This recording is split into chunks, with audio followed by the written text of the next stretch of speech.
Friends, જય માતાજી। અમે લોકો અત્યારે જઈએ છીએ જુનાગઢ। તો જુનાગઢનો અમે કેદુનો પ્લાન બનાવતા હતા કે અમારે જવું છે ગિરનાર ચડવા। તો અમે આજે ફાઇનલી અમારો પ્લાન બની ગયો છે। તો અમે સવારમાં હવે 5 વાગ્યામાં ગિરનાર ચડવા માટે નીકળશું।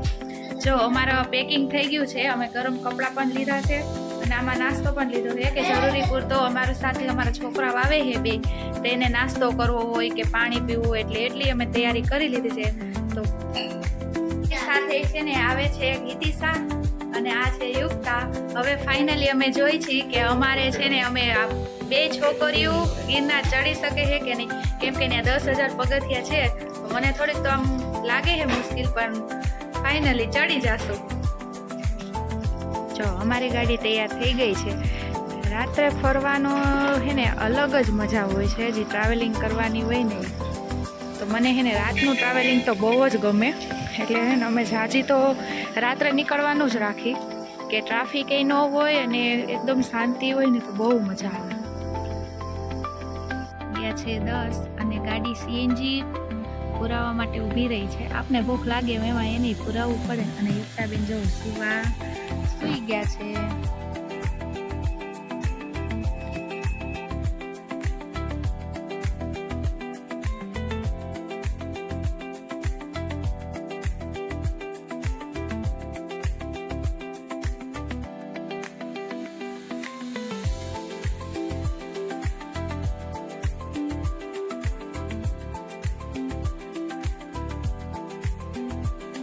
અમે ફાઇનલી જુનાગઢ પહોંચી ગયા છીએ અને હવે આવી ગયા છે ધર્મશાળામાં। તો અહીંયા એક નાઇટ કરશું, પછી સવારે વહેલા ઉઠીને ગિરનાર ચડવાનું ચાલુ કરશું। જો તમને દેખાય ને,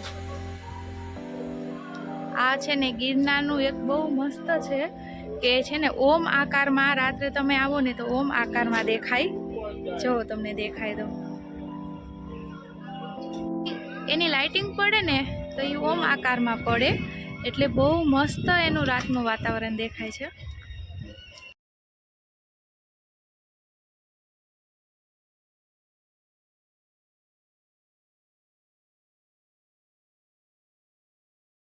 જઈએ છીએ ત્રીજા માળે ને રૂમ ચેક કરવા। જો ત્રીજા માળે નહીં ગમે તો બીજા માળે રાખીશું। તો ચાલો તમને હું રૂમ બતાડું। જો અમે છે ને તૈયાર થઈ ગયા છીએ અને અત્યારે વાગ્યા છે 6। પ્લાન તો 5 વાગ્યાનો હતા, પણ કોઈ જાયગા નહોતા એટલે ન જવાનું। પણ હવે 6 વાગે તૈયાર થઈને નીચે આવી ગયા છીએ। તો હવે જઈએ છીએ અમે ગિરનાર ચડવા। હવે અમે ગિરનાર ચડવાનું ચાલુ કરી દીધું છે। બેન બહુ સ્ફૂર્તિમાં લાગે છે। હવે જોઈએ, તમને નથી કેતી લેવાનું યુક્તા? હા, યુક્તા બેન ને કહેવાનું થાય ખાલી કે લેવું હોય લઈ હક જાય। એક બીજું અત્યારે કાંઈ નથી લેવું, ઉપર ચડો। છોકરાઓને એને રમકડાની કે કંઈક લેવાની વસ્તુ મળી જાય ને એટલે ઊભા રહી જાય તરત જ। 50 પગથિયા તો ચડી ગયા અને અંજવાર ઉપર હવે ધીમે ધીમે થવા લાગ્યું। કેવું મસ્ત જંગલ દેખાય છે। જો આવો નજારો તો ગિરનાર ચડતા ચડતા જ દેખાય હો।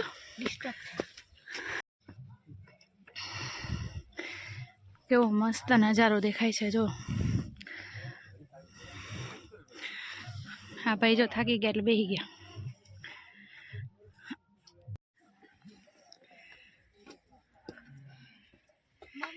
થોડીક સીડી ચડી રહ્યા તો શ્વાસ ચડી ગયો।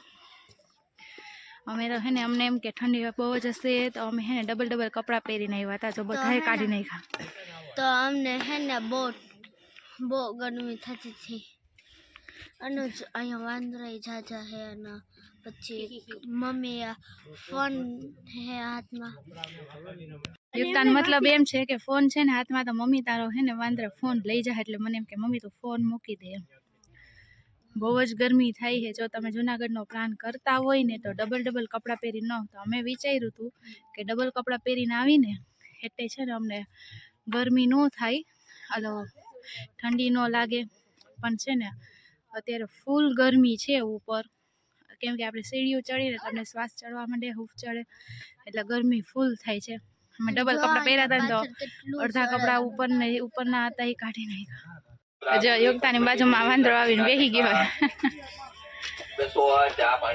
રેસ્ટ લેવા ઊભા છીએ સોરી બેઠા છીએ બહુ થાકી ગયા ચડીને હજી અંદાજે 1200-1300 જેવા પગથિયા ચડ્યા હશે પણ બહુ હાફ ચડે છે કેમ કે આપણું છે ને રોજનું જીવન હવે એવું થઈ ગયું છે કે થોડું ઘણું કામ કરીને બેસી જવાનું એટલે હવે આ નો હાલતા હોય કે નો દોડતા હોય ને એટલે આ બહુ અઘરું પડે છે પણ થઈ જશે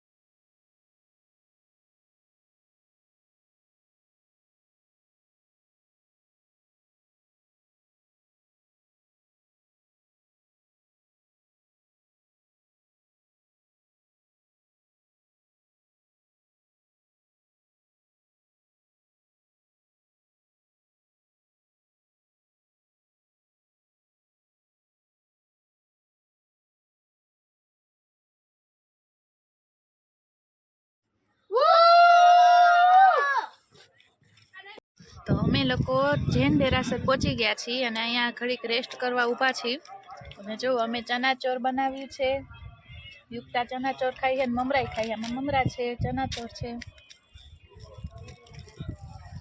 પહેલાં ઠંડી નહોતી લાગતી હવે ઘડીક છાંયે બેઠા હી ને તો ફૂલ ઠંડી લાગે હવે જોઈ અંબાજી સુધી ચડાઈ છે કે ન ચડાતું કેમ કે બહુ જ અઘરું છે ચડવું ફાઇનલી અંબાજી મંદિર પહોંચી ગયા છે બધાયની બહુ હાલત ખરાબ થઈ ગઈ છે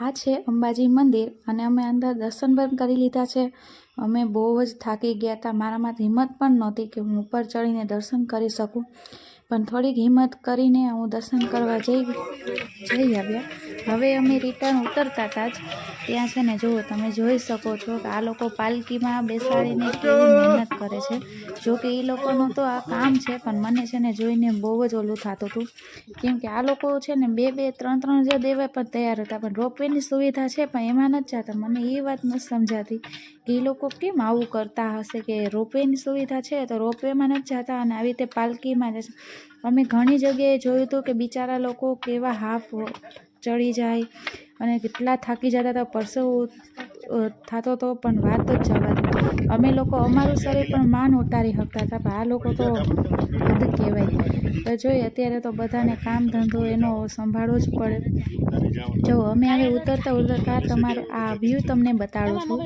એટલો મસ્ત વ્યૂ હતો ને કે વાત જ જવા દો જો તમને મારો વ્લોગ ગમ્યો હોય તો સબસ્ક્રાઈબ ને લાઈક કરજો જય માતાજી